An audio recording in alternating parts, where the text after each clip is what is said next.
I'm at Garden Creek Falls in Casper, Wyoming. This is at the base of the Casper Mountain in the Rotary Park. It's about 120 feet. It's a little drier now, so not as big, but definitely a nice little falls.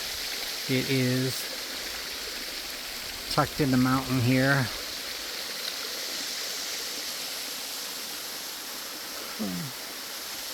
A nice short hike, maybe 0.2 miles to the actual waterfall. Here is the view from the bridge off the trail here. You can see